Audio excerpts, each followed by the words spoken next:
Fíjese que la semana pasada hablamos sobre ha resucitado, ¿sí? Pero luego de hablar de la resurrección, es bien importante entender qué es lo que Dios quiere traer a nuestra vida, o sea, qué es lo que Dios está hablando a nuestra vida, qué es lo que Dios quiere marcar en este tiempo.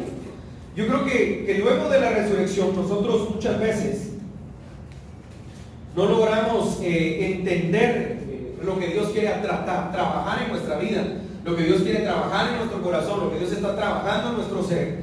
Y muchas veces nosotros nos acostumbramos voy a utilizar esta palabra, al activismo, ¿sí? Y dentro de las actividades que realizamos, muchas veces se nos olvida por qué es que las realizamos o a quién es a quien las realizamos. Entonces, hay muchas cosas en nuestra vida y yo creo que después de la resurrección hay un punto muy importante que quiero tocar hoy y que es algo que está afectando a la iglesia y que la iglesia no lo logra dimensionar. Miren las palabras que uso, trato de usar palabras que podamos hacer un análisis luego después de haber recibido el mensaje, pero no logramos dimensionar lo que Dios está haciendo en nuestra vida. No logramos dimensionar el Evangelio de Cristo. O sea, el Evangelio de Cristo no se dimensiona solamente porque nos reunimos, solamente porque cantamos, solamente porque usted tiene un liderazgo, solamente porque usted tiene un don. El Evangelio de Jesucristo no se dimensiona solo porque yo tengo un don, ¿sí? Toda la gente tiene dones. De hecho, en la Biblia usted va a encontrar que el apóstol Pablo, que es el que escribió las cartas paulinas, y creo que es el máximo exponente del Evangelio a los gentiles, escribe una iglesia que está en Corintios, y dice la palabra que cuando usted empieza a leer 1 Corintios, 2 Corintios, usted se va a encontrar con una serie de problemas muy serios que había en esa iglesia. Era una iglesia, yo lo voy a decir ahora, a lo mejor si la podemos marcar en ese momento, me atrevería a decir que tal vez una iglesia neopentecostal, ¿sí? O una iglesia carismática, porque cuando hablamos nosotros del movimiento carismático, la gente lo primero que se imagina siempre es la iglesia católica, ¿verdad? Y yo le digo a la gente, es el primer error que usted tiene, porque carisma viene de regalo y no tiene nada que ver con la iglesia católica. De hecho, la iglesia católica también recibió el bautismo del Espíritu Santo. Imagínense cómo es el Señor, que Él también bautizó a la iglesia católica. Por eso es que hay un movimiento que se llama Nuevo Movimiento Carismático Católico. Pero le tengo una noticia: la mayoría de iglesias evangélicas en este tiempo en Guatemala son carismáticas, porque ya no son pentecostales. Porque el pentecostalismo es la evidencia de hablar en otras lenguas. Eso es pentecostalismo. Ahora, el neopentecostalismo, me atrevería yo a decir que fue lo que el apóstol Pablo fue a encontrar a la iglesia de Corintios. Una iglesia donde la gente hablaba lenguas, una iglesia donde la gente profetizaba. Escuchen bien esto, porque había una característica de dones dentro de esa iglesia, ¿sí? Y la gente, pero miren qué interesante, habían dones y habían desórdenes del uso de los dones. Entonces, habían dones porque profetizaba uno acá, otro profetizaba, otro tenía cierto don, otro predicaba. Mire, yo me imagino que si podríamos regresar en ese tiempo, nos vamos a dar cuenta que era una iglesia neopentecostal. Una iglesia neopentecostal es una iglesia donde la gente utiliza su carismática, o neopentecostal, donde la gente utiliza sus dones a cabalidad, ¿sí? Si usted tiene don de ciencia, usted lo tiene. Si usted tiene don de profecía, usted lo tiene. Si usted sabe predicar bien, usted predica. Si usted sabe orar por los enfermos, usted ora, ¿me explico? Y no está malo, hermano. Y entonces está malo. No está malo. Lo malo es el desorden. Lo malo es el problema cuando la gente no domina sus dones, ¿sí? Por eso es que cuando nosotros, por ejemplo, escuela profética, un día me dijo un pastor: mira, pues yo esa de la escuela profética no la creo porque la Biblia está la palabra y nada de escuela profética. Y yo le dije: bueno, si no la quiere recibir, no me interesa si no la quiere recibir. Pero yo creo que la escuela profética ayuda a formar el carácter de la gente que profetiza, ¿sí? De aquellos que tienen el don profético. Porque hay diferentes niveles en la unción profética, ¿sí? Está la unción profética, el don profético, el ministerio profético de oficio, etc. Y cada uno tiene una esfera de profundidad, ¿sí? La gente puede decir: yo solo tengo el don, pero hay una esfera de profundidad. Ahora, el problema es cuando no conocemos el uso de los dones, entonces cometemos errores en el uso de los dones. No sé si me explico. Usted puede tener muchos dones, Pero si usted no está equilibrado, no está formado en su carácter, entonces va a haber un desorden total dentro de la iglesia. Entonces ese era un problema en la iglesia de Corintios. Entonces Pablo tiene que llegar a normar una iglesia. Y usted lo puede estudiar ahí. Si lee las cartas paulinas, el 1 Corintios y 2 Corintios, Pablo tiene que normar a una iglesia desordenada en el uso de la profecía, por ejemplo. Entonces tenga cuidado, porque a veces la gente, por ejemplo, el que tiene el don profético y recibe una palabra de Dios, a veces hay gente desordenada en el ejercicio de su don. Entonces de repente usted está aquí sentado, yo he hecho una palabra y me interrumpe a mí. Nunca me va a interrumpir, por favor, a no ser que sea verdaderamente algo, pero mire, como dijo un pastor por ahí, algo de Marte espiritual, ¿sí? Porque la gente a veces cree que es que me está cayendo y dice, no, si Dios le está hablando, no se le puede ir lo que Dios le dijo, ¿sí? Si Dios le está hablando, ahí se va a quedar y usted va a poder edificar, consolar, exhortar, si fuera el nivel de esa palabra. Pero usted no puede decir que porque no lo dijo se fue. No, ese es un error de la gente, ¿sí? Por ejemplo, los que tienen la unción profética, cuando está la alabanza, está la adoración, no sé si se recuerda que ha oído aquí a gente que dice, aquí pueblo, de la gente que le cae después de la adoración. Pues hay gente que se compunge cuando está dando la palabra y no se entiende ni siquiera lo que están diciendo. No sé si alguien ha escuchado eso, ¿sí? Y no quiero ofender a nadie, pero hay gente que no, si el Espíritu le está hablando, domine su cuerpo y deje que el Espíritu le hable claramente. El problema es que el hombre tiene ciertas cantidades de alma, ¿verdad?, de emociones metidos dentro del espíritu, de lo espiritual también. Entonces ahí hay fallas a veces. Entonces, una escuela profética ayuda a normar el carácter de una persona que va a desarrollar el ministerio del profetismo, ¿sí? Entonces, el problema es, mire, yo he llegado a iglesias, se lo digo así con todo el respeto, pero ya son, a veces no me gusta exagerar, mejor me ponen nombres porque parece así tan exagerado, pero ya son más de 8 años recorriendo Guatemala y algunos países con mi esposa donde hay profetas, ¿sí? Y donde hay profetas usted va a encontrar desórdenes, va a encontrar gente que no tiene carácter, gente que no tiene formación, gente que no tiene un mentor profético genuino, ¿sí? Porque usted no va a tener un mentor profético que nunca salió a profetizar y nunca estuvo sujeto a un profeta, ¿sí? Entonces Dios nos ha bendecido en este tiempo pertenecer a un consejo profético, que el otro mes, primeramente Dios, establecemos el consejo profético de Guatemala, ¿sí? Ahora, es un aprendizaje mutuamente unos con otros, porque no todos lo sabemos, ¿sí? Ahora, ¿qué tiene que ver todo esto con lo que voy a hablar ahora? Tiene que ver mucho. Porque a veces queremos manejarnos en un nivel de profundidad, pero ni siquiera tenemos la base fundamental de lo que nos va a sostener en la profundidad. No sé si me explico. Entonces ese es el problema de la gente, que la gente quiere sumergirse. Miren, hay una enseñanza en la escuela profética que dice, todos podemos meternos a la piscina del profetismo, ¿sí? Pero algunos pueden nadar en la parte, todos podemos nadar en la parte baja, pero muy pocos podemos nadar en la parte honda del ministerio profético, ¿sí? Entonces tenemos que ser muy cuidadosos con esas áreas. Ahora, dentro de nuestra vida cristiana, Dios quiere que haya un poder de transformación en nuestra vida. Escucha las palabras que estoy usando. Poder de transformación. El problema es que en el proceso de transformación a mucha gente se le delegan autoridades que todavía no tienen que tener. Y entonces en ese proceso de transformación usted comete o yo cometo muchos errores que me van a costar a veces. Mire, hay gente que está tan lastimada en la vida cristiana porque pastores, apóstoles, profetas, maestros los lastimaron tanto porque no tuvieron el tacto ni el juicio para entender que usted estaba en un proceso de transformación. Y entonces lo ¿sabe cómo es esto? Como que usted empiece a recibir clases de natación, ya aprendió a flotar bien, ya sabe patalear, como dijo un amigo por ahí, ya no se ahoga, al menos no se ahoga, y lo agarra y lo tira a medio mar, ¿verdad? Entonces, usted todavía no es un experto nadador, disculpe. Usted todavía no sabe nadar de mariposa, de pecho, no sé cuántos, de dorso, un montón de formas de nadar, ¿sí? Entonces seguramente usted se va a ahogar, o por lo menos va a entrar en pánico a medio mar, pero si mira una aleta tiburón a lo lejos. Me explico, pero si usted ya aprendió a nadar yo no sé cuántas maneras de nadar, 5 o 6 formas de nadar, usted se puede quedar dormido y no sea, usted posiblemente esté preparado para que lo lancemos a medio mar y de repente aparezca ahí en unas 20 horas en la bahía, ¿sí?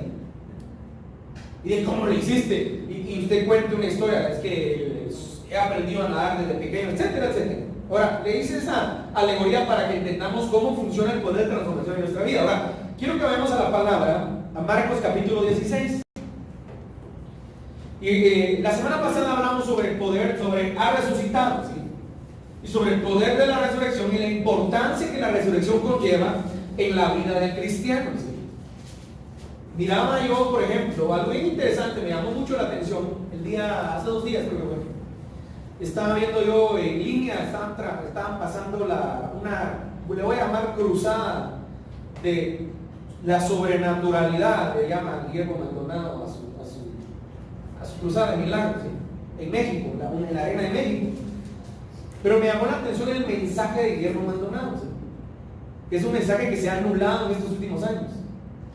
Es un mensaje que se ha omitido porque, miren, en las iglesias les encanta hablarle a la gente de prosperidad, por ejemplo. Todos quieren prosperidad. Hermano, ¿y usted lo quiere? Claro que yo también la quiero.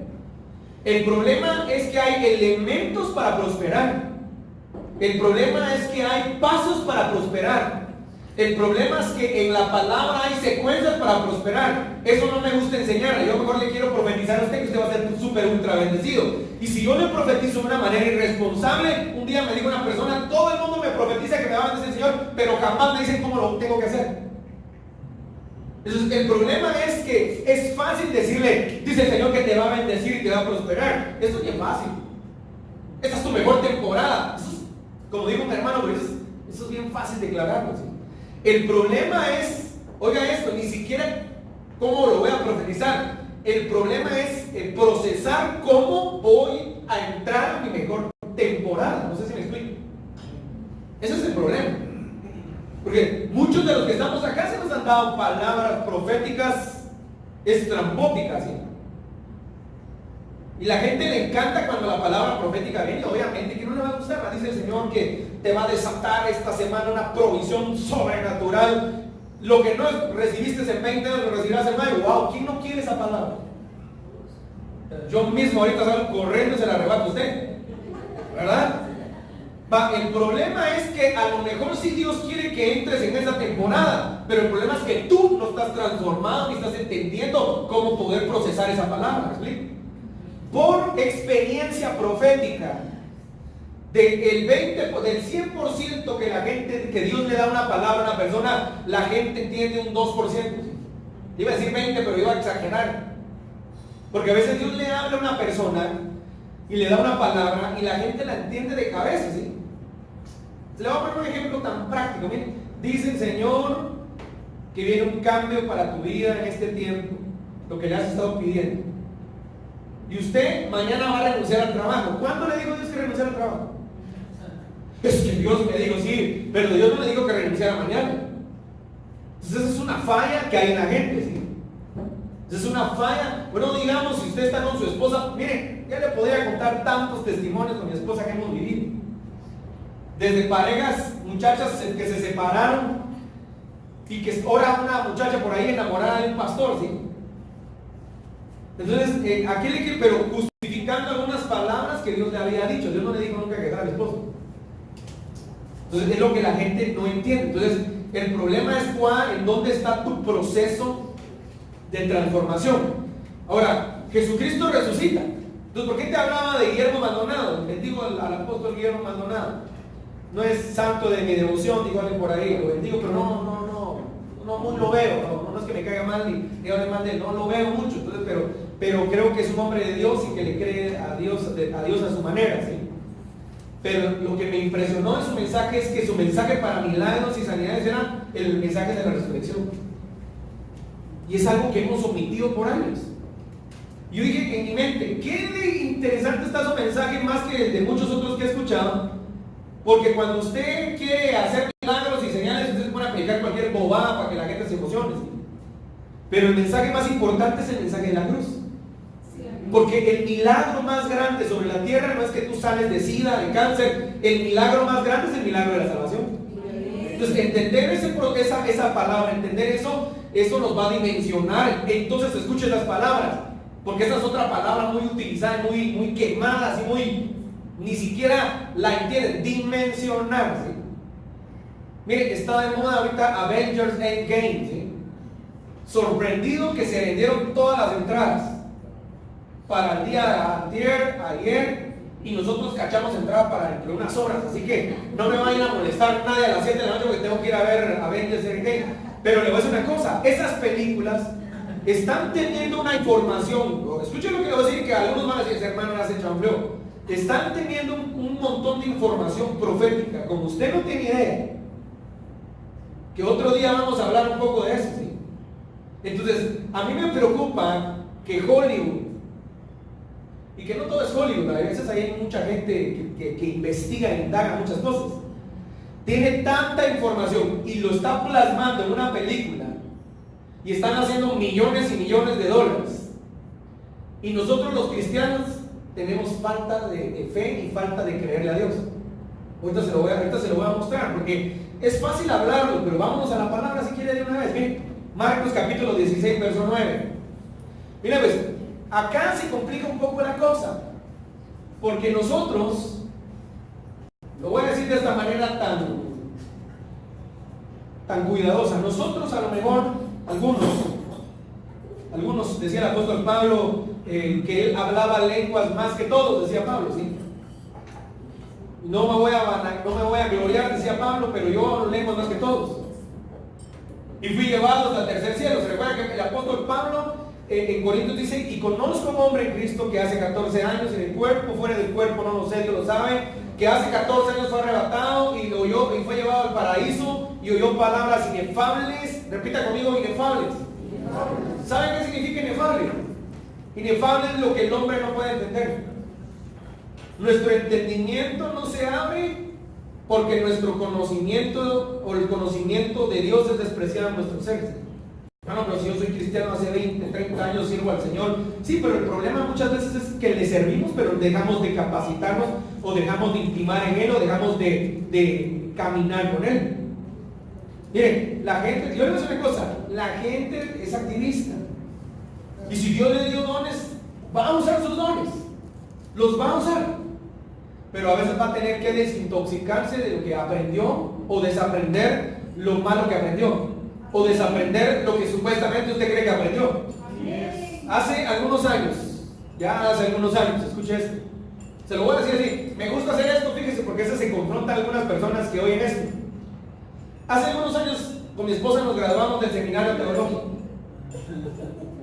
Entonces yo crecí en una corriente arminiana, ¿sí? Miren lo que le voy a hablar, pues algunos ni saben qué es eso. Y eso que nos están viendo, algunos nos ven por internet. Yo crecí en una corriente arminiana, ¿sí? Porque vengo de una iglesia tradicionalista que tiene 80 años en Guatemala.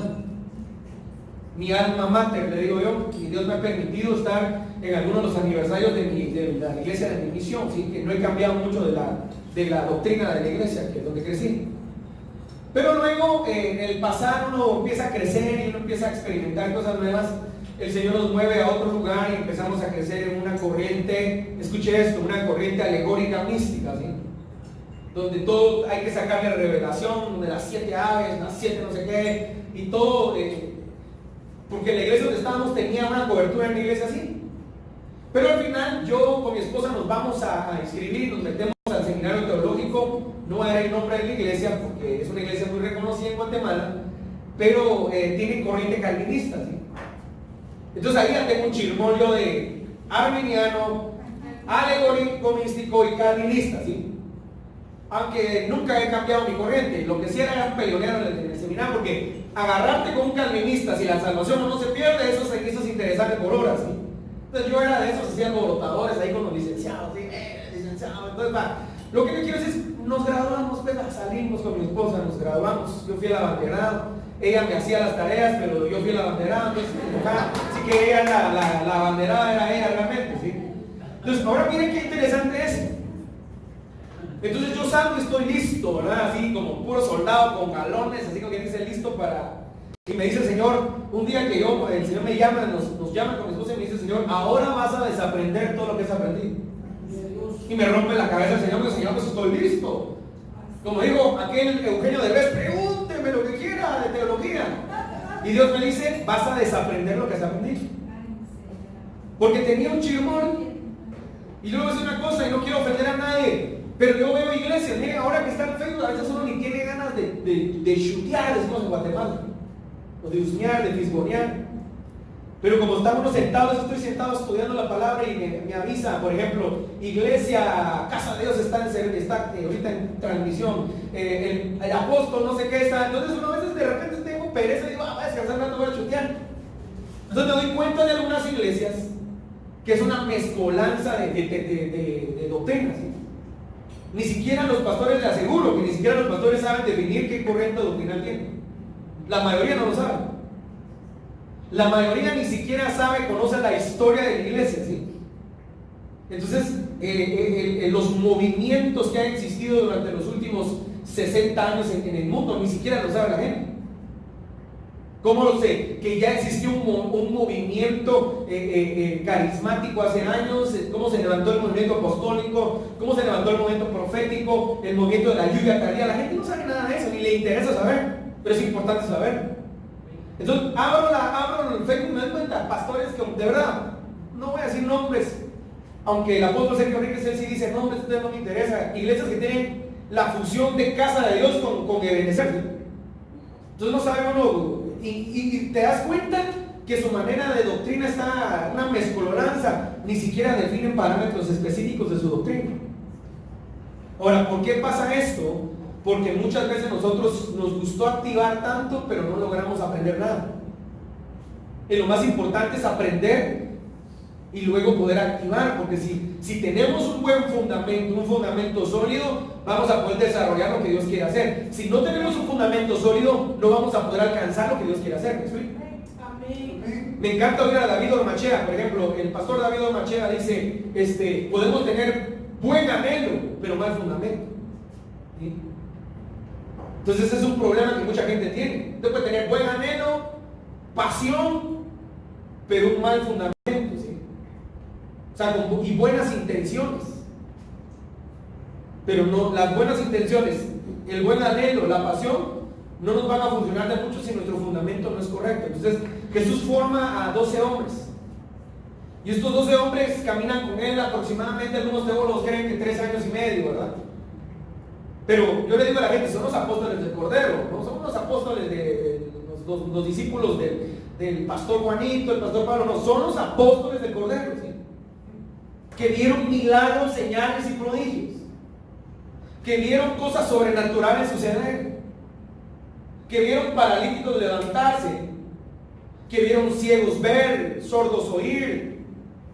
Hay una versión que dice que sanaba a los mancos. Dice: ¿cómo? Allá hay una médico. A ver, doctora Mari, ¿qué es un manco? ¿Quién es un manco? Mejor definámoslo antes. Alguien que no tiene la extremidad. Pues, y dice que sanaba a los mancos, o sea que le salía una mano, pues. Entonces, en el movimiento de Azusa, dice que hay todavía algunos sobrevivientes. Bueno, se entrevistó hace unos meses atrás a un sobreviviente del avivamiento. Y dice que él testifica que él vio miembros salir de las personas, ¿sí? Amén. En ese movimiento de avivamiento que hubo. Entonces, ¿qué es lo interesante ahí? Entonces, si usted camina con el Cordero, entonces no es lo mismo caminar con un hombre. No sé si me explico, porque ¿sabe cuál es la falla de los hombres en este tiempo? Es que los pastores se sirven de la gente, pero los pastores no sirven a la gente. Es que los pastores se sirven de la gente, pero no capacitan ni forman a la gente. Estuve hace unos meses en México con mi esposa, hace un mes, con mi esposa en un lugar que tengo que hablarlo con uno de mis amigos apóstoles, porque cuando el apóstol se bajó, lo dejamos en el aeropuerto de Monterrey, y el apóstol se bajó y nosotros los dos íbamos para San Luis Potosí, y íbamos con su apóstol que él cubre. El apóstol se transformó, o sea, solo se bajó su cobertura y él se convirtió así como que ya no nos quería ir a dejar a la central de autobuses. Se portó así como decimos en Guatemala, muy mala gente, ¿sí? pero como yo tengo mi carácter, le di a entender que me tenía que dejar porque el tráfico en Monterrey es un tráfico terrible. ¿Sí? Entonces, ¿qué es lo que yo le quiero decir? Pero me desagradó y le digo a mi esposa, ¿sabes por qué pasa eso a estos pastores? Porque no se dan cuenta que nosotros jamás dejamos de servir. Entonces sus palabras en el caso es que yo estoy acostumbrado a que me manejen, estoy acostumbrado a que a mí no me gusta manejar, cuando voy a no sé dónde me llevan, cuando voy y dije ese, yo le iba a decir, pero no lo hice por mi amigo apóstol, ¿sí? Y por eso lo voy a decir a él. Yo le iba a decir, ese es tu problema, te acostumbraste a que te sirvan y se te olvidó que tú eres un servidor. Entonces le digo a mi esposa, llegamos a la iglesia y bendigo a mis amigos, los apóstoles Landy, la profeta Landy, al apóstol David, de San Luis, porque ellos son nuestros amigos, nuestros hermanos en Cristo, y es más, nosotros decimos somos familia, decimos nosotros. Pero a mí me impresiona ese hombre tiene una iglesia creciente, hermano, más de 2,000 personas. Y el tipo nomás, mira que bajamos del bus, se baja del carro, me levanta la maleta, o sea, me explico, o sea, no se le ha olvidado qué servir. A la gente a veces se le olvida qué servir. Entonces, están con los apóstoles del Cordero, están con el Cordero, con el que les enseñó a lavar pies, el que les enseñó a predicar, el que les enseñó a repartir comida. ¿Se recuerdan cuando les dice, maestro, hemos estado aquí varios días y esta gente no ha comido, despáchalos que se vayan? Porque no han comido, mándalos. Y dice Jesús, tienen ustedes de comer.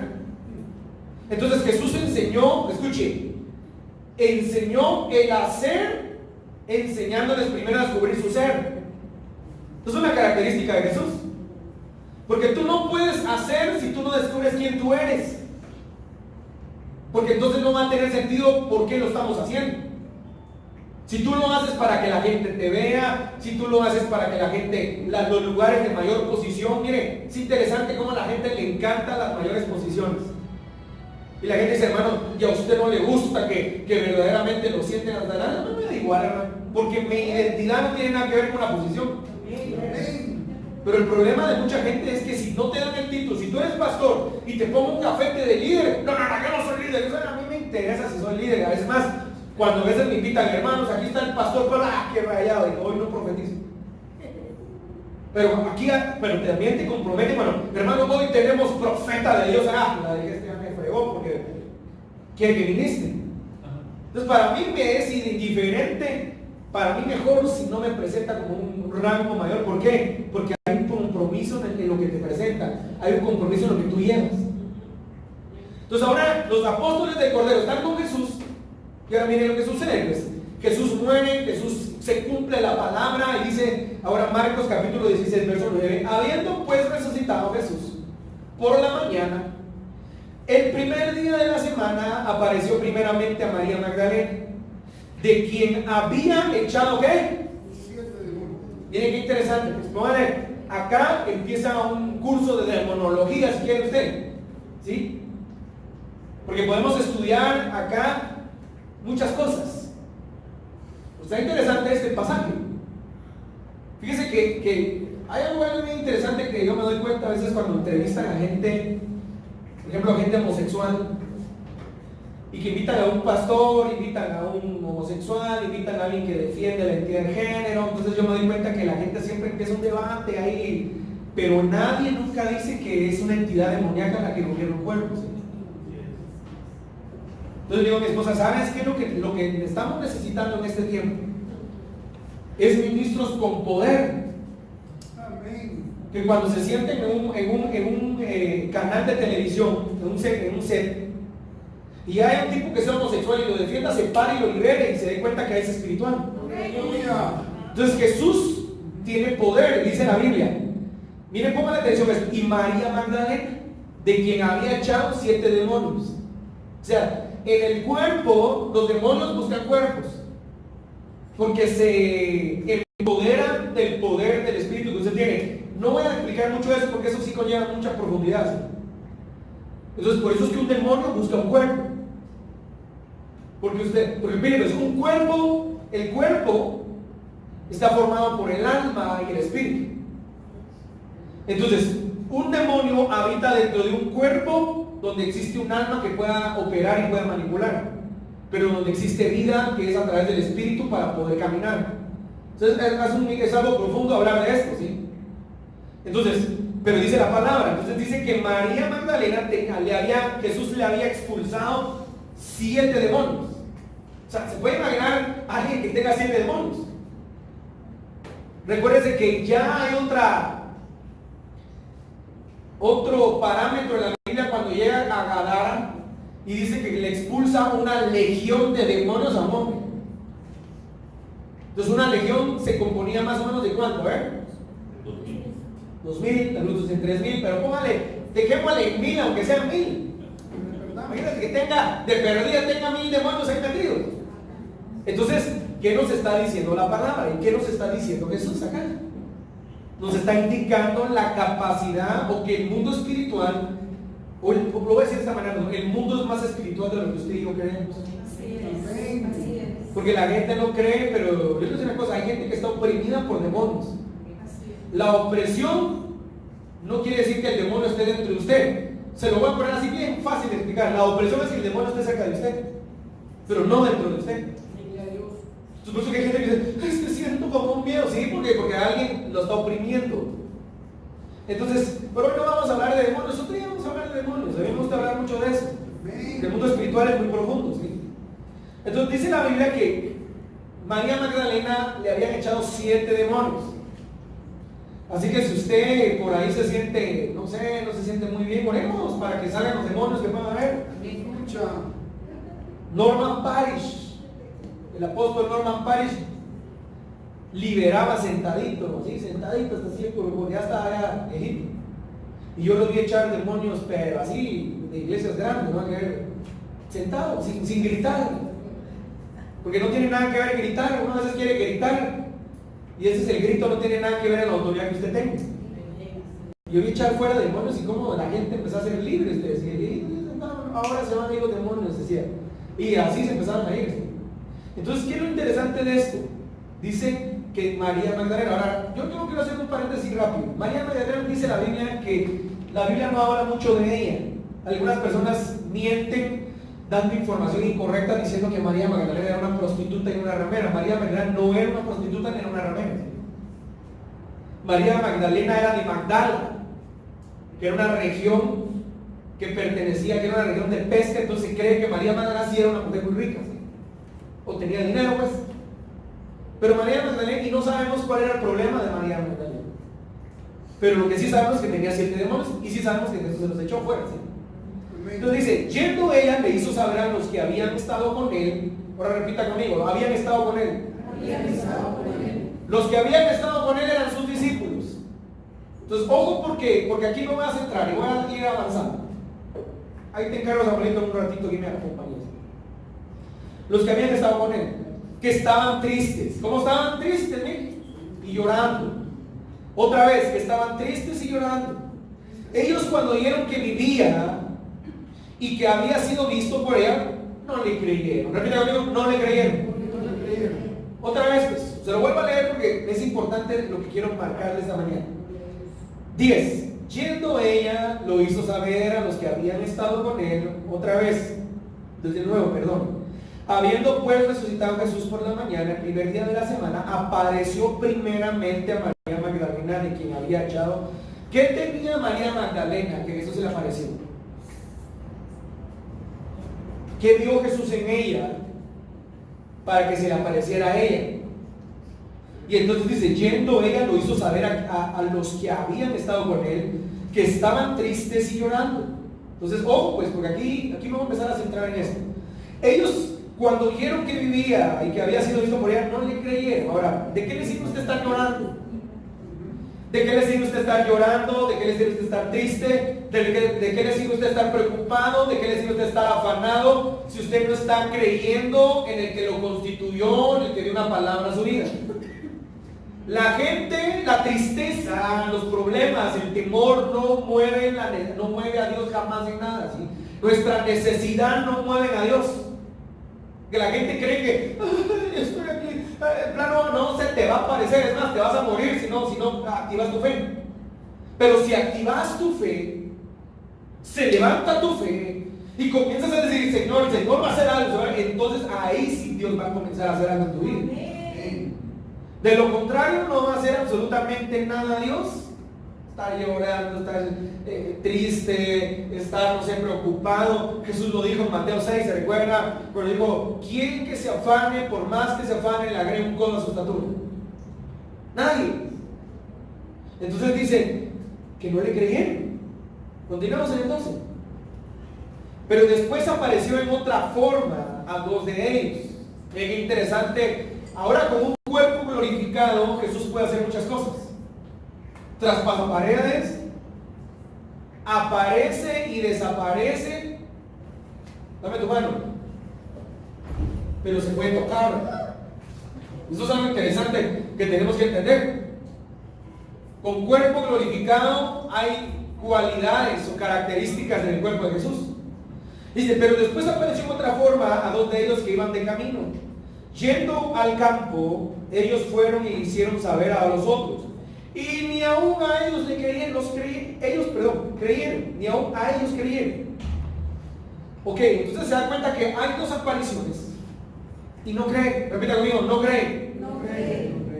¿Sabe cuál es el problema? Porque esa es una carta profética la que estamos leyendo hoy. ¿Sabe cuál es el problema de la gente? La gente no le cree a Dios. Miren lo que le estoy diciendo.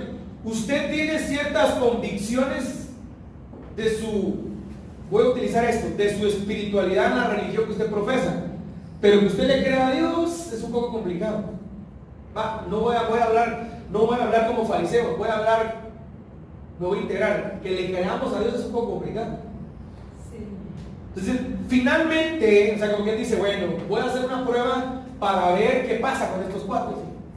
Entonces, finalmente se apareció a los 11 mismos, estando ellos sentados a la mesa, y les reprochó su incredulidad y dureza de corazón.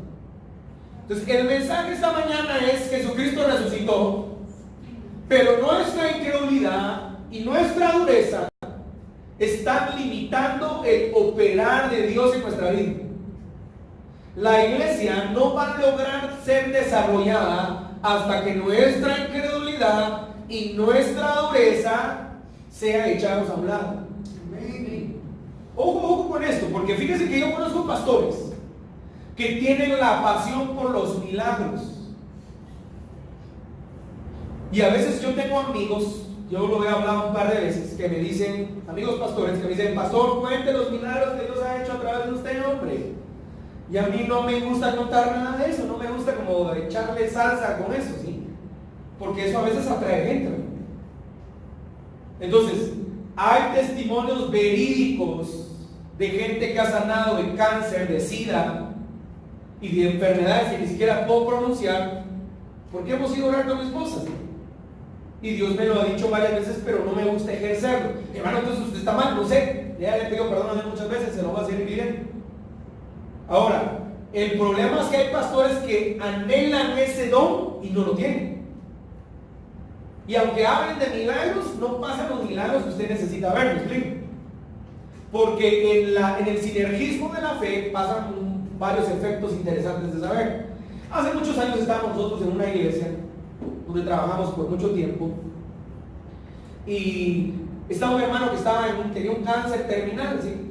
Y lo llevaron así en su lecho, así como me imaginé la figura aquel del paralítico, aquel que abre el techo y lo bajan, y ahí lo llevaron al hermano acostado, y empezamos a orar, hermano, así un movimiento así, una unción pentecostal que cayó, y toda la iglesia. Entonces, cuando el cuerpo se une, en el poder del sinergismo se activa algo en tu vida,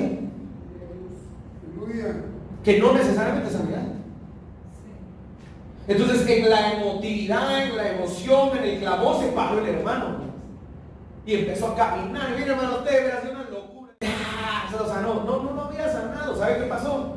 Es lo que le ha pasado a mucha gente. Lo que le pasó a Julio Melgar el día que él estaba muy malo, pero por el amor, por la unción. Pongan atención a las palabras que estoy usando. La unción, el sinergismo de la fe se levantó en ese momento. Hasta cantó.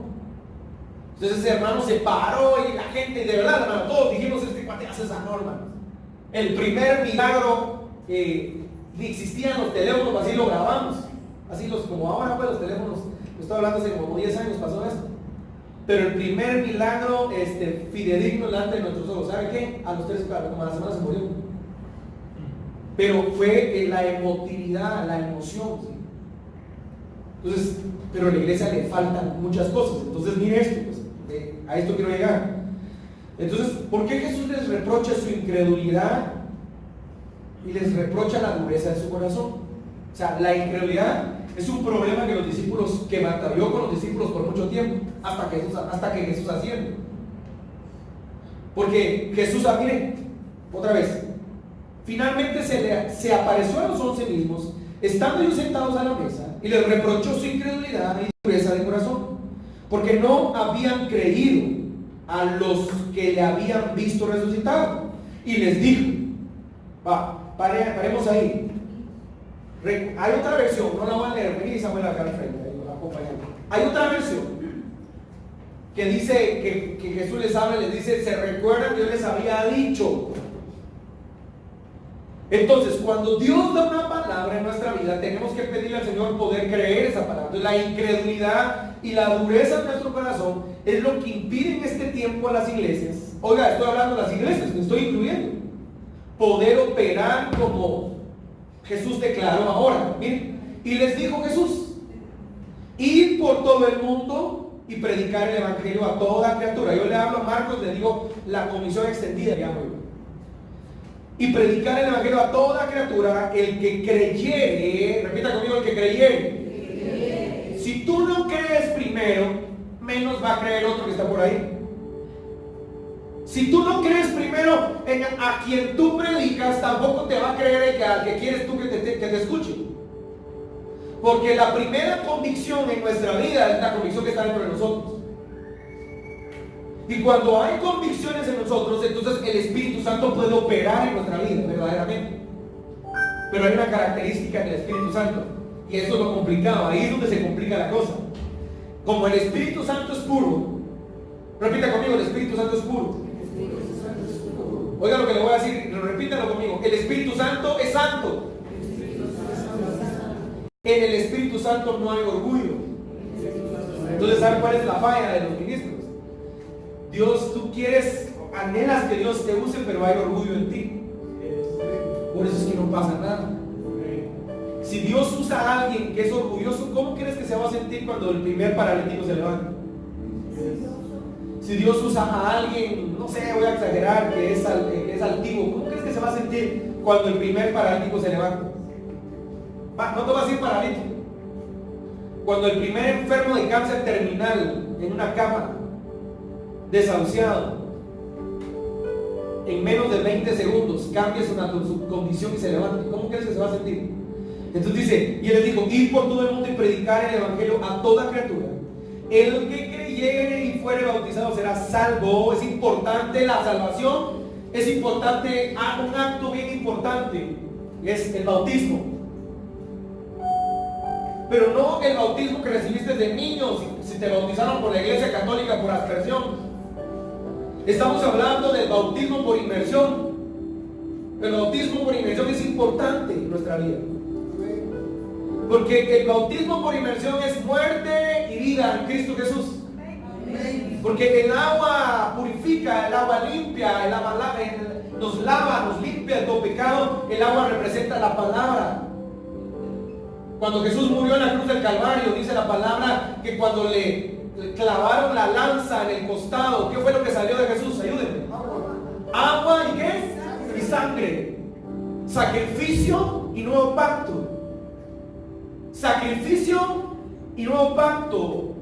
Palabra, porque recuérdense que Jesucristo era Cristo hecho letra, ¿sí? Entonces dice la palabra, el que creyera y fuere bautizado. Es importante el bautismo. Ya vamos a hablar con algunos ahí, porque tenemos unos bautizos pendientes, ¿sí? Es importante el bautismo, ¿sí? Bien, será el que no creyere será condenado. O sea, si no creemos, vamos a ser condenados. Por eso es importante. Yo veo a la gente, a veces voy a lugares donde la gente, estuve en un lugar hace un tiempo, le dije a unas personas, estaban pasando por un momento complicado, le dije, pero están en una complicación muy fuerte. Le dije, no voy a profetizar ni voy a orar por ti, porque si profetizo y oro por ti te voy a condenar más, porque no vas a hacer lo que el Señor te va a decir. mejor no te profetizo, porque el que oye y no obedece y no cumple se condena más que nunca oyó nada. Entonces hay que tener, mire, el Evangelio de Cristo es complicado, hermano.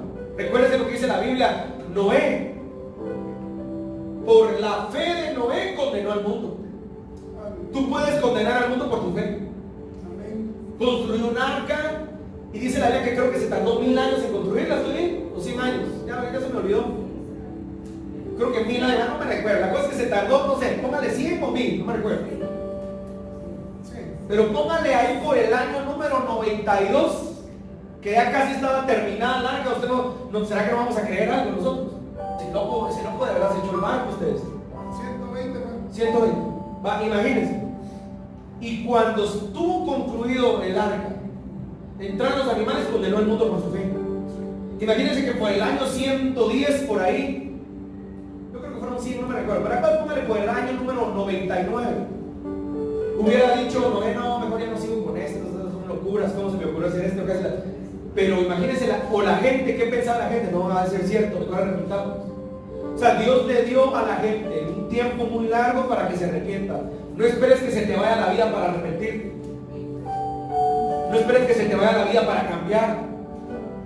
Pero cuando llegó el momento, dice la palabra que entraron los animales al arca. Pero miren qué interesante, Jesús, Dios, el Creador, selló la puerta del arca y ya nadie podía salir ni entrar. Y entonces fueron abiertas, miren, me encanta ese pasaje bíblico de la Biblia, las compuertas de los cielos, dice.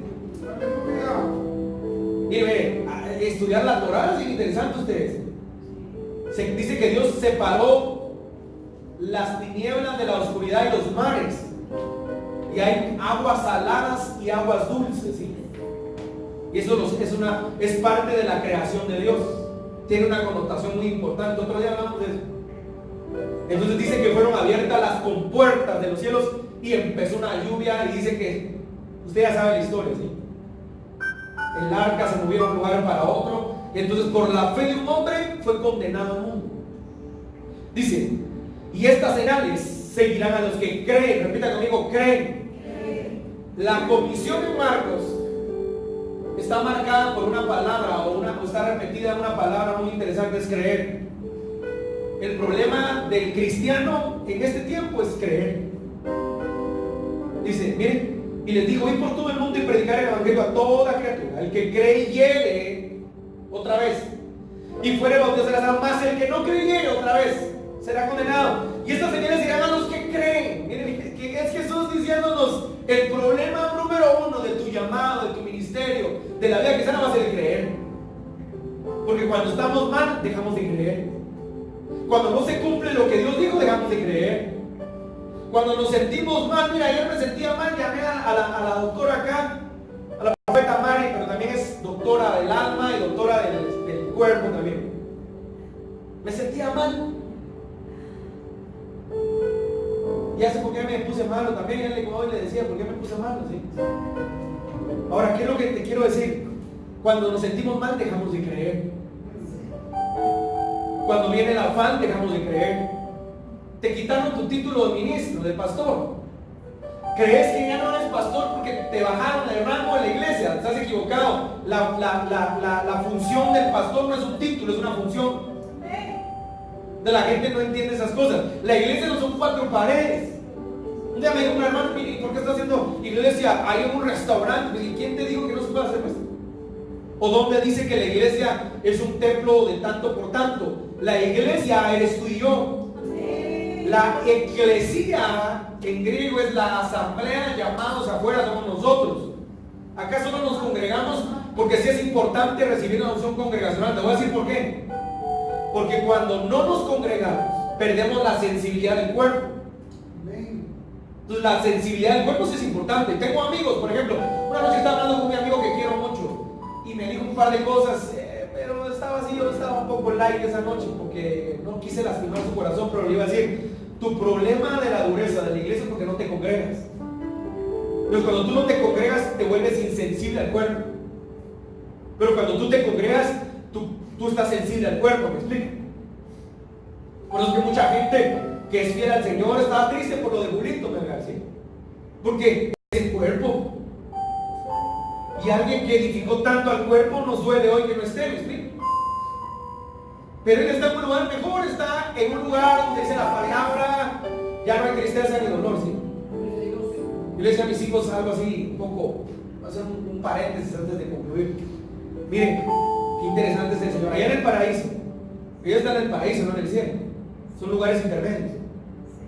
Allá en el paraíso no hay tristeza, fix. Él no está triste de arriba. Ni se está recordando de su familia porque allá hay un reseteo de memoria para los de aquí abajo. Los de aquí lo recordamos. Ahora, lo interesante es que cuando lleguemos lo vamos a reconocer y aunque nunca le hablamos a algunos, digamos yo no le hablé, lo vamos a reconocer. Él nos va a reconocer a nosotros. Pero él no está pensando ahorita en sus hijos. Porque entonces habría tristeza. Imagínese usted en el paraíso llorando por sus hijos. Allá no hay tristeza ni dolor. Allá donde dice la Biblia, ¿se recuerda que hay un pasaje donde dice el león jugará con el cordero? Miren, qué interesante. Yo siempre quiero abrazar a un león, me hacía cosas esponjosos. Allá lo voy a poder hacer. ¿Sí? ¿Sabe qué? He querido abrazar. Mi sueño es abrazar a un oso polar, así pegar un abrazo. Imagínense, allá en el cielo lo va a poder hacer usted en el paraíso, ¿sí? Abrazar a un oso polar. Entonces, pero el cuerpo, como la gente que se congela, está sensible, está triste, ¿sí? Se vale. Dice que guardaron 40 días de luto. ¿Por qué? Por Jacob. José lloró a su padre. Dice que cuando lo iban a enterrar, dice que era una gran caravana como nunca antes se había visto. Entonces, ¿qué le quiero decir esto? ¿Por qué le hablo de esto? Porque el problema número uno en este tiempo es el creer. Dice, y estas señales seguirán a los que creen. Pongan atención a esto. En mi nombre echarán fuera demonios. Por eso menciona a María. Porque todo lo que Él hizo, nosotros también lo vamos a poder hacer. Amén. En mi nombre echarán fuera demonios. Miren, los demonios ya fueron juzgados, ¿sí? Por lo tanto, los demonios no tienen autoridad sobre nosotros. Nosotros tenemos autoridad sobre ellos. Por eso es que cuando usted vive un demonio, no se asuste, hombre, échelo fuera. Porque la gente dice, bueno, en el nombre de Jesús, Jehová te reprenda. Repréndalo en el nombre de Jesús. Miren, hablarán nuevas lenguas. ¿Sabe una cosa? Hay gente que tiene problemas con idiomas. Órale a Dios que le dé lenguas nuevas. No solo está hablando acá de lenguas de fuego, lenguas, está hablando también, hable que Dios active en usted nuevas capacidades para hablar idiomas. Tomarán en las manos serpientes. Y si bebieren cosa mortífera, miren. Yo cuando enseño sobre este parámetro, enseño sobre la brujería y sobre la hechicería. Porque a veces hay gente que me dice, hermanos, que mire, yo fui a un lugar y me dieron algo embrujado. Y yo le digo, si usted lo santificó y usted está bajo la unción del Señor, no puede pasar nada. La gente a veces tiene esas cosas. Yo soy muy escéptico. Debo decir una cosa. Creo en la brujería, pero no creo en el poder de la brujería sobre mi vida siempre y cuando esté alineado al corazón de Dios. Vamos a lugares con mi esposo de la gente, mire, y no se enfermó porque fíjese que ahí los profetas que han llegado se enferman. Pues él se enfermó, pues yo no me enfermé. Y no porque me las lleve el ser mejor, sino porque si Dios me delegó para desarrollar un ministerio, porque la antítesis del ministerio profético es la brujería, entonces si no estoy preparado para eso, no soy profeta. Mejor ni me voy a meter a esos caminos. Pero hemos ido a lugares donde están infestados de brujería, de alto nivel. Si yo le contara, no nos vamos hoy, ¿sí? De las experiencias que hemos tenido. Hasta mis hijos pueden contarles experiencias que hemos tenido a veces. Un par de veces me los llevé, y acá son muy sensibles. Eso le doy papá, vámonos de aquí, que tengo ganas de vomitar aquí, hay algo feo. De ellos no han percibido. Ahora, pero dice la palabra, mira amigo, dice la palabra. Miren, tomarán en las manos serpientes, y si bebieren cosa mortífera, no les hará daño. Sobre los enfermos pondrán sus manos y sanarán. Entonces, después de la crucifixión, viene el tiempo donde Jesús resucita, ¿sí? Ha resucitado. Y ahora que resucitó, se le entrega todo poder y toda autoridad. Pero para ejercer ese poder y esa autoridad, Jesús deja un parámetro en Marcos y dice, crean. Y rompan la dureza de su corazón, porque si no cree y su corazón es duro, jamás vas a experimentar. Entonces ahora sí utilicemos esa palabra quemada por muchos apóstoles, profetas cada domingo. Jamás vas a poder utilizar la sobrenaturalidad de Dios. Otra vez, la esencia, porque la gente dice, hermano, pero entonces yo creo.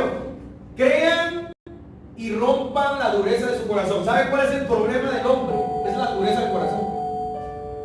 Hay gente que sí cree, pero su corazón es duro. Entonces, hay milagros a medias. Yo le llamo milagros a medias, aunque creo que un milagro es completo. Pero pasan algunas cositas en tu vida, pero no pasa todo lo que tú necesitas. ¿Por qué? Porque el corazón, hay una falla en la dureza del corazón. No solo estoy hablando de incredulidad, porque aparte, por eso te dice Jesús, incredulidad y dureza del corazón. Dureza del corazón, yo te podría decir muchas cosas, pero de repente algunos van a pensar que estoy hablando de alguien, ¿sí?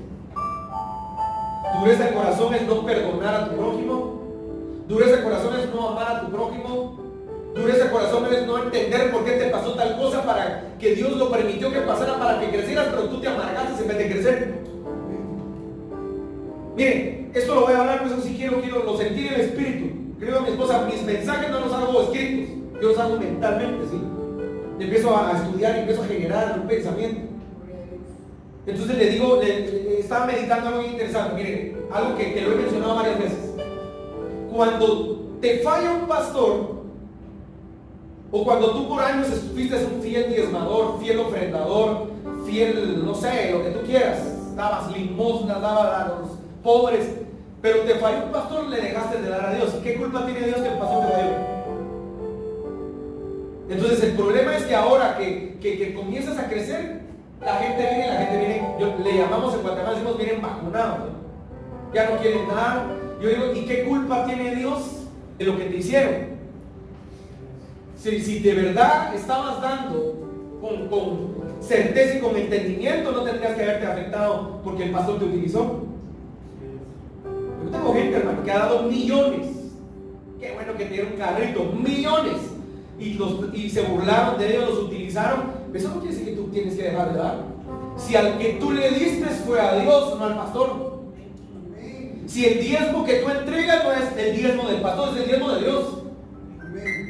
Hebreos, en la tierra hombres mortales reciben el diezmo, pero en el cielo el que lo recibe es Jesucristo de la orden de Melquisedec. Entonces el problema es que la gente, cuando estoy hablando de la dureza del corazón, tu corazón se endureció, se cristalizó, como aquellas piedras que a la gente le sacan de los riñones por comer, porque comen muchas purinas, un montón de cosas. Se cristalizó tu corazón. Entonces el problema es la dureza del corazón. Si tu corazón no está calibrado, el corazón de Jesús no está calibrado con su corazón, con sus sentimientos. Entonces, la vida de Cristo Jesús fue una profecía caminante, ¿sí? La vida de Jesucristo, porque Jesucristo era un profeta, fue una profecía. Una profecía de acción, de dar, de amar, de entregar, de sanar, de libertar, de creer, de perdonar. Esa fue la profecía de Jesús. ¿Cuál es tu profecía en este tiempo? ¿O estás solo esperando que Dios haga cosas en tu vida, pero no quieres tú hacer una profecía a tu vida? Julio Melgar era un profeta y su vida fue una profecía, ¿sí? Su muerte marca un antes y un después en todos los ámbitos espirituales. Ay, hermano, ya lo están endiosando. No, marca un tiempo. El año pasado murió Álvaro Arzú, marcó un tiempo. Marcó un tiempo. No era casualidad que murieron dos grandes líderes el año pasado en el mismo mes. Creo que con 8 días de diferencia. Efraín Ríos Montt y luego Álvaro Arzú. Marcó un tiempo. Mi esposa iba con nosotros en una conferencia profética que tuvimos en ese momento y no puedo contar por ética espiritual lo que pasó y como 2 horas hablando algo profético sobrenatural que pasó cuando murió Arzú. Entonces la muerte de alguien tan querido, de alguien tan amado a nivel Latinoamérica, marca un tiempo. Dios está levantando nuevos adoradores. Dios va a levantar nuevos salmistas. Con Julio, Dios puso un parámetro. La tarea de los nuevos adoradores es levantar ese parámetro más alto todavía. Ahora, ¿qué es lo que quiero llegar yo? La dureza del corazón nos va a impedir pasar al nivel de la comunión. Entonces por eso es que Jesús da este encargo, y vuelvo a leerlo y con este termino.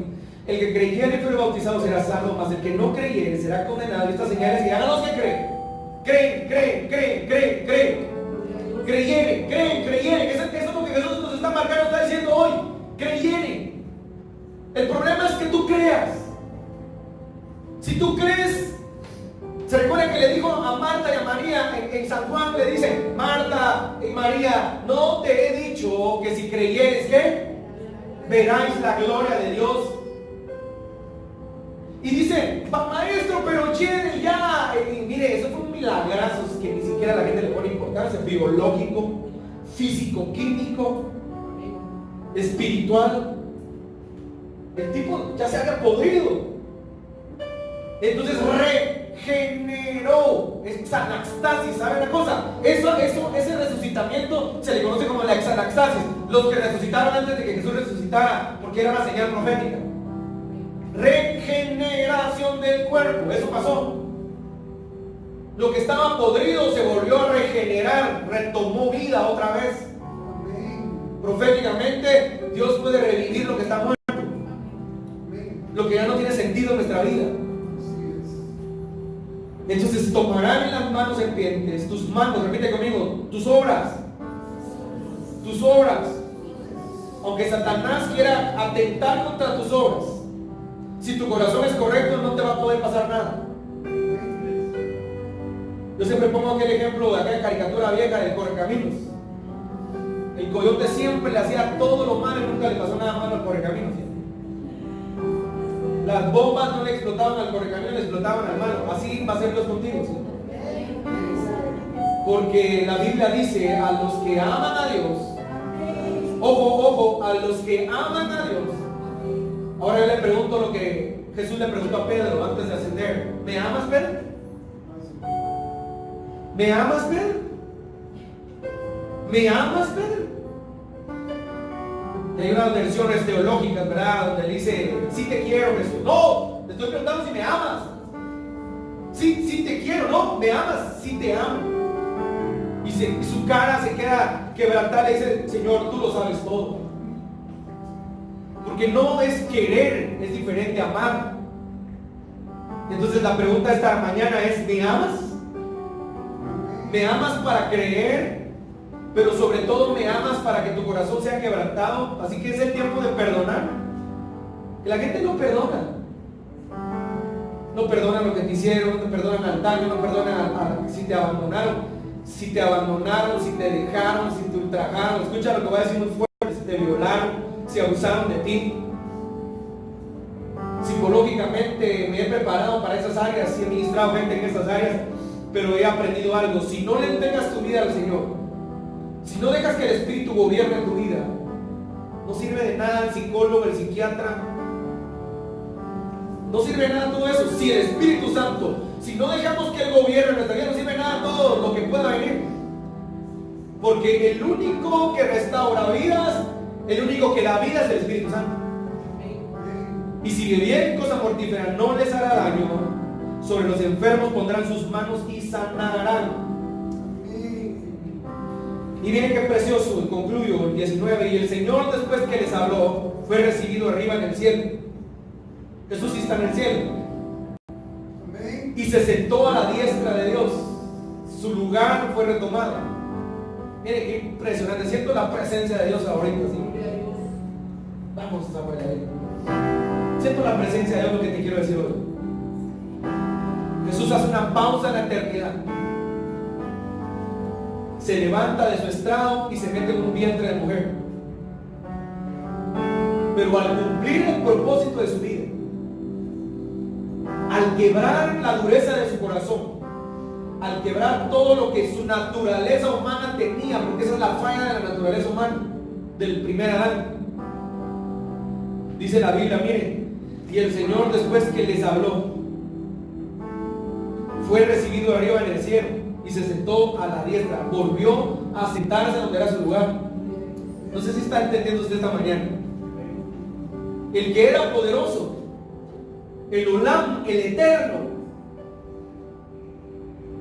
el que hay que darle la hora, el que ha sido, el que era y el que ha de venir, se para de su estrado y se baja a la tierra a convertirse en un humano carnal, pecaminoso, lleno de problemas psicológicos, mentales, espirituales. Vence a la sepultura, se levanta con poder, da instrucciones a sus discípulos y nuevamente toma el lugar que le corresponde, la diestra del Padre. Y ellos, ahora sí, miren, 20, saliendo predicaron en todas partes, ayudándoles el Señor, o sea, allá arriba Él nos ayuda. Amén. Y confirmando la palabra con las señales que le seguían. O sea, miren, y cierro mis ojos y te digo lo que veo, ¿sí? Veo a un grupo de hombres empoderados por el Espíritu, pero no empoderados solo por palabras, empoderados por el Espíritu, que entendieron, repita conmigo, entendieron la comisión que Jesús les dio. Pongan atención, nadie que no entiende, ni nadie que no cree sale con tales convicciones a predicar la palabra. La resurrección no fue real, pero la impartición del poder del Espíritu es más real que cualquier otra cosa. Entonces ahora estos hombres se preparan para la gran comisión, que tú y yo somos el resultado de esa obediencia, de ese acto de fe, de ese acto de incredulidad rota para creer en lo que están haciendo. Dice, y ellos saliendo predicaron en todas partes y ayudándoles el Señor, confirmando la palabra con señales que le seguían. Amén. Está hablando. Y luego, bueno, quiero seguir, porque miren, luego sigue con Lucas. Solo quiero que vea esto, que interesante, y termino. Ahora Lucas, miren lo que escribe el último, el tercer evangelio sinóptico de la Biblia. Puesto que yo, miren, número 1, Lucas 1. Puesto que ya muchos han tratado de poner en orden la historia de las cosas que entre nosotros han sido ciertísimas. Está hablando Lucas, el que investigó. Miren qué lindo, es que me encanta esto. Puesto que ya muchos han tratado de poner en orden la historia de las cosas que entre nosotros han sido ciertísimas, tal como nos lo enseñaron los que desde el principio lo vieron con sus ojos y fueron ministros de la palabra. Repita conmigo, ministros de la palabra. Un ministro de la palabra es aquel que ha creído y que predica a un Cristo resucitado y que predica a alguien que ha visto por el Espíritu, aunque ellos sí lo vieron en realidad. Me han parecido también a mí, después de haber investigado con diligencia todas las cosas desde su origen, escribírtelas por orden, oh excelentísimo Teófilo. Entonces Lucas, para que conozcas bien la verdad de las cosas en las cuales han sido instruidos. Este Teófilo. Nadie conoce, nadie tiene mucha información de Teófilo, ¿sí? No se sabe si era un discípulo, si era alguien que tenía un gran renombre, pero lo que sí se sabe es que Lucas le está mandando una carta donde diciendo, mira, Aníbal, mira, Edgar, indagué, investigué, para que sepas que lo que se te enseñó y lo que ha sido es real. Eso fue lo que le dijo. Y entonces comienza el evangelio nuevamente y comienza una historia más. Así que yo quiero esta mañana que a través de tu Espíritu Santo adoremos un minuto, casi adoremos, cierren sus ojos por un minuto, adoremos, y quiero ministrar que se rompa toda incredulidad. Miren lo que le estoy diciendo, porque la gente dice yo tengo fe, yo creo, pero realmente si tu corazón está duro, si te lastimaron, si te trataron mal, si te sientes afectado, entonces ahí hay una falla en nuestra vida. No hay plenitud, no estamos completos. Y Dios quiere que estemos completos. Adoremos un minuto a eso.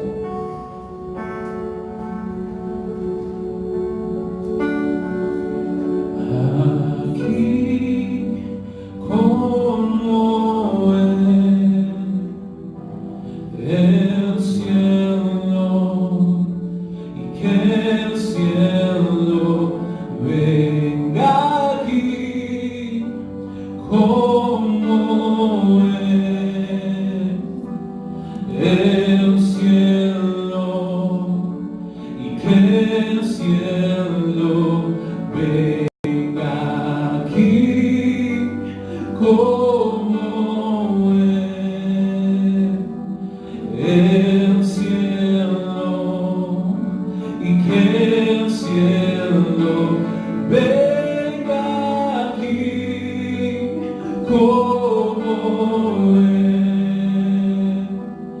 el cielo y que el cielo venga aquí. El cielo aquí,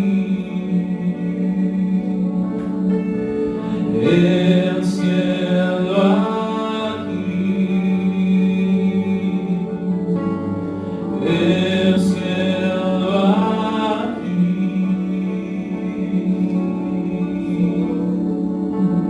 Y porque tuyo es el reino, tuyo el poder, tuya es la gloria por siempre. Amén. Porque tuyo es el reino, tuyo el poder, tuya es la gloria por siempre. Amén. Y porque tuyo es el reino, tuyo el poder, tuya es la gloria por siempre. Amén. Oh, sí, Señor Jesús. Padre, te damos gracias. Te damos gracias en esta mañana, Señor. Oramos para que tu mano poderosa, Señor, venga sobre cada uno. Venga sobre cada uno, Señor. Y que toda obra, Señor, que en otro tiempo fue sembrada de una manera incorrecta, que toda obra que en otro tiempo, Señor, se implantó de una manera equivocada, sea desarraigada en el nombre poderoso de Jesús. Sea desarraigada en el nombre poderoso de Jesús. Que toda carga que estemos arrastrando que no venga de Dios, sea quitada